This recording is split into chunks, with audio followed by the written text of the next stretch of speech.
Hello, I'm Dominic Walker, JMW's Inside Man. My guest is Lucy Marlow. Lucy is a senior associate solicitor within JMW's commercial litigation team, and Lucy specialises in intellectual property. So, Lucy, just when you think that Marks and Spencer's couldn't be embroiled in any more intellectual property type disputes, there is another one with an independent chocolatier. Can you just give me an idea of what's happened, please?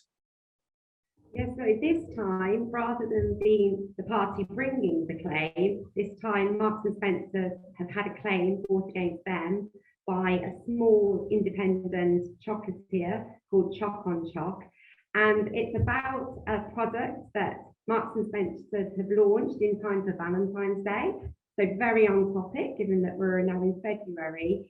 And Marks and Spencer's are selling a box of matches with the name Perfect Match on them, but the matches are made out of chocolate. And this is exactly what Choc on Choc have been selling before Marks and Spencer's. So their Choc on Choc have the name, you are using the name Perfect Match, and they're selling matchsticks. So obviously this is getting into the territory of passing off. Potentially, if Choc on Choc have a trademark infringement, because Perfect Match is identical to the name that Marks and Spencer's are using, Perfect Match, and we're dealing with the same product, chocolate.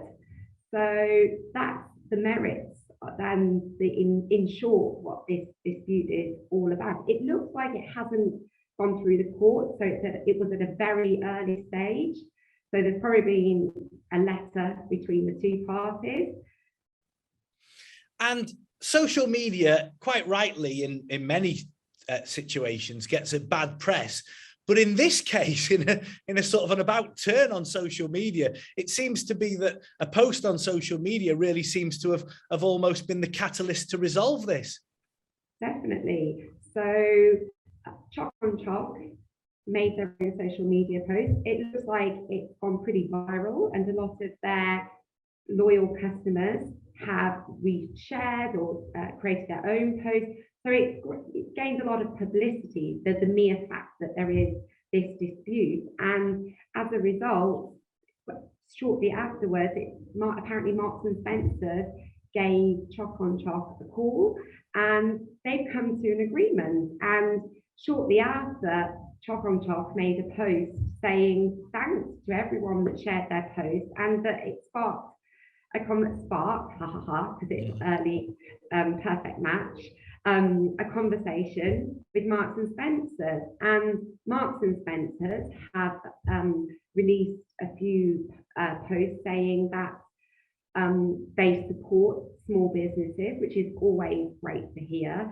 and that they've come to an arrangement where these two different businesses can work together over the Valentine's Day period. So, there's a nice backstory there. And it looks like, I suspect that what's going to happen is Marks and Spencer's are probably going to stop selling their current product, and they will be selling Choc on Choc's version of chocolate matchsticks. So it's a nice story. Yeah, and in the true spirit of Valentine's, it all comes to a happy ending there, Lucy. How can you help in this type of dispute? Well, from the outset, when Choc on Choc found that Marks and Spencer's were infringing their rights, I would have said that the best thing they could have done is pick up the phone to their lawyer so that they understand before they start getting into detailed conversations what the merits of their case is and the best way and the best strategy to adopt. So they had to jump on it very quickly in order to bring the infringement to a halt quickly in time before Marks and Spencer, so they didn't suffer a loss. So speed is everything, understanding where you stand with your rights and taking the appropriate action, which often is sending a cease and desist letter that have been professionally drafted. Lucy, thank you very much for your insight. And if you'd like to speak to Lucy and the intellectual property team, you can email insideman@jmw.co.uk or call 0161 82 81 999. I'm Dominic Walker, JMW's Inside Man.